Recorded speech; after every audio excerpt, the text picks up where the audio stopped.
தேர்தல் வரத்துக்கு முன்னாடி எல்லாருக்கும் கொடுப்பேன்னு சொல்லிட்டு இப்ப தேர்தல்ல நீங்க ஜெயிச்சதுக்கு அப்புறம் நான் இவங்களுக்கெல்லாம் தான் கொடுப்பேன், இவங்களுக்கெல்லாம் கொடுக்க மாட்டேன், ஆண்டு வருமானம் 2,00,000 தான் இருக்கணும் அப்படின்னு சொன்னா இந்த திட்டத்துக்கு கீழே நம்மளும் பயனடைவோமேன்னு சொல்லிட்டு உங்களுக்கு வாக்களிச்சா மற்ற பெண்களுடைய நிலை என்ன இருக்குல்ல? இது சூப்பர் சிக்ஸ் திட்டம் ஒரு சுமாரான திட்டம் தான். அதாவது மக்களே, திமுக சுமாரா ஆட்சி நடத்தினால்தான் தான் நிதிநிலை சுமாராச்சு. அந்த சுமாரான நிதிநிலையை வச்சு கூட மக்களுக்கு என்ன தேவைன்னு சொல்லி பார்த்து பண்றதா தமிழக வெற்றி கழகம். இப்போ 6ங்கிறது 3 ஆச்சு, எல்லாருக்கும் சொல்லிட்டு 2,00,000 வருமானம் கம்மியா இருக்கிறவங்களுக்கு சொன்னாலும் ஒருத்தங்க 2 பேர்த்துக்கு மட்டும் பயனடைய போறது இல்லை. 1,30,16,104 பேர்த்துக்கு இந்த சிலிண்டர் ஸ்கீம் உதவ போகுது.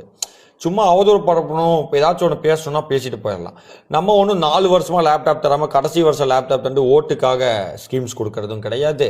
2019 பரந்தூர் ஏர்போர்ட் மக்களுக்கு பாதிக்கும்னு சொல்லிட்டு 2022 பாதிக்காத, நம்மளுக்கு தேவைன்னு சொல்லிட்டு இன்னைக்கு தமிழக வெற்றி கழகம் அதை ரத்து பண்ண உடனே மக்கள் நீங்க தமிழக வெற்றி கழகம் எப்படிப்பட்ட கட்சி, யாருக்கான கட்சி நீங்க தீர்மானிச்சிருப்பீங்க.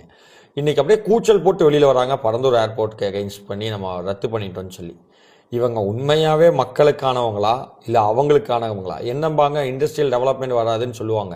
நம்ம ஏர்போர்ட்டை கைவிடலையே, வேற ஒரு இடத்த ஏர்போர்ட் பார்த்துட்டு இருக்கோம். ஏன் பரந்தூர்ல கட்டினா மட்டும்தான் இண்டஸ்ட்ரியல் growth வருமா தமிழ்நாட்டுக்கு? ஏன் அங்கே யாராச்சும் இறங்கின வாங்கி வச்சிருக்காங்களா வேல்யூ ஏறும்னு? சிந்திங்க. இவங்களையெல்லாம் எங்கே வைக்கணுமோ அங்கே தான் நீங்கள் வச்சிருக்கிறீங்க.